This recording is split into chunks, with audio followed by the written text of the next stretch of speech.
If there is one side that can bounce back from a down 2025, Sydney might be the obvious choice.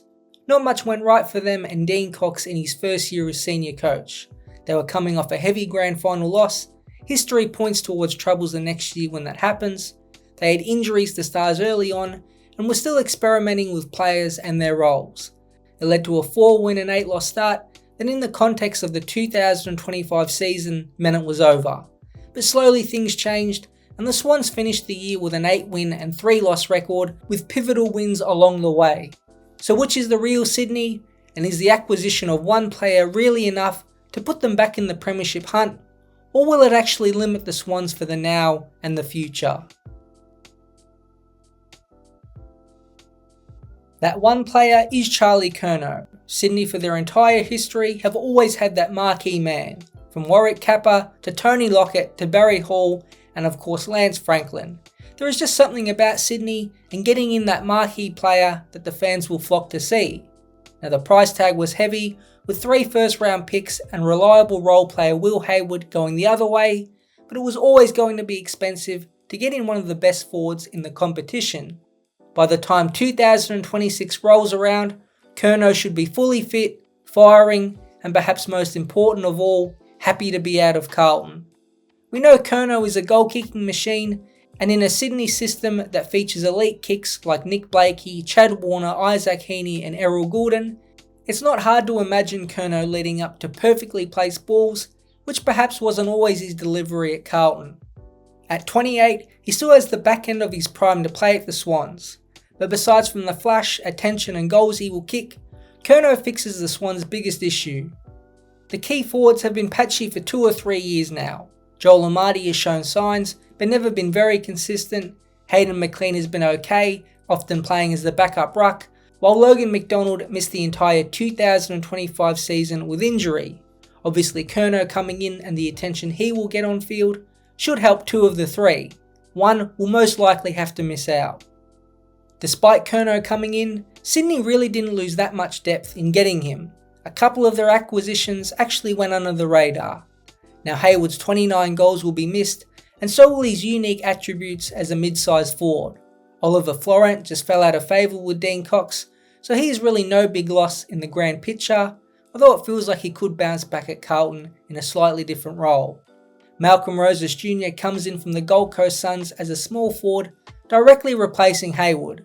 He is just 24, has great pace, and can complement Tom Papley, Corey Warner and Braden Campbell as the smallest forward of the ball. Jai Sarong is perhaps the more important trade-in. He was stuck behind a loaded Hawthorn defence and is much needed. The younger brother of Caleb, Jai is just 22 and at 192 centimetres tall, he gives Cox another tall down back which he desperately needs. We know Dane Rampy is playing on, but he struggled at times last season. Lewis Melican is solid, so a lot of the responsibility falls on Tom McCartan to stop the opposition's best forward but also intercept. Hopefully for the Swans' sake, Sarong, who made the VFL Team of the Year, can come in and be a reliable second tall alongside McCartan, but at worst, he at least gives some depth to that key back room. But it's not just the draft picks spent on Curnow that are the real cost. Throughout the trade period, the discussion around Sydney's salary cap came up. It has to be close to bursting at the seams. How can it not? Channel 7 earlier in the year predicted 6 Swans were already on at least a combined $6 million per season. It included Blakey, Heaney, Warner, Goulden, Papley and Callum Mills. If we throw Curnow into the mix, it means 7 players are now combined to be on over $7 million per season. Now Florent and Hayward leaving no doubt gives some cap relief, but if we use that $7 million marker, it might even be more. It means those 7 players take up roughly 40% of the Swans' entire salary cap in 2026. Now those players deserve their money and have played exceptionally well in the AFL, but it is a discussion with Sydney. Are they too top heavy and star reliant in a league where even contributions across the now 23 players have become so critical? Sure, Heaney and Warner can win a game here and there, but in a 24-round season, how sustainable is 3 or 4 players winning you a game most weeks?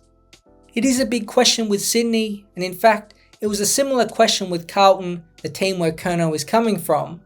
We know what Heaney, Warner, Grundy, Blakey and so on provide each week, but can the middle and lower tier be good enough supporting acts? Can James Rowbottom recapture his 2024 form? And can Angus Sheldrick have a breakout season to provide that help for Heaney and Warner, who have had to shoulder a big load for the past 2 seasons?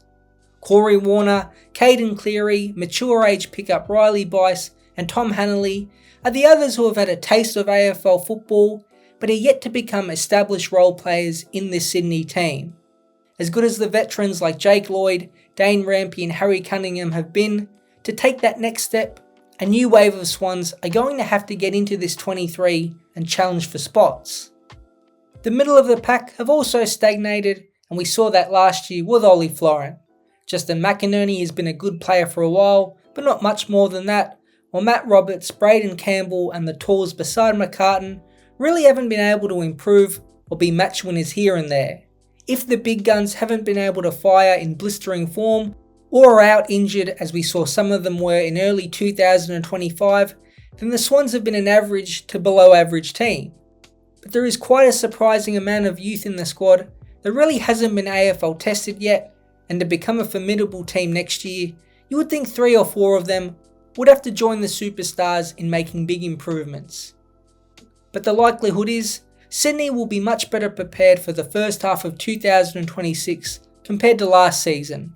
Cox will have a year of experience as the senior coach under his belt, and the addition of former Melbourne coach Simon Goodwin can only help take the pressure off him. Despite his McCartan forward move flopping in the first month of the season, Sam Wicks moving to defence worked incredibly well, the revitalisation of Brodie Grundy came out of nowhere, and 8 wins in those final 11 games showed Cox is a capable coach. Things probably went against him on the back of that grand final loss, but he did steer the ship in the right direction. The reality is though, any side with the X-Factor players Sydney have are always a threat to win any given game. Getting in the high level talent is probably the hardest part of creating a strong side, and Cox already has the most important pieces in his team. Getting the structure around them is the big challenge in 2026 and beyond. He does need some new players to aid his group of superstars in 2026, but there is optimism for a bounce back. In the Harbour City, there might even be a touch of pressure with Curnow leading that forward line, but if a club in the past decade has shown an ability to bounce back quickly, it has been the Sydney Swans.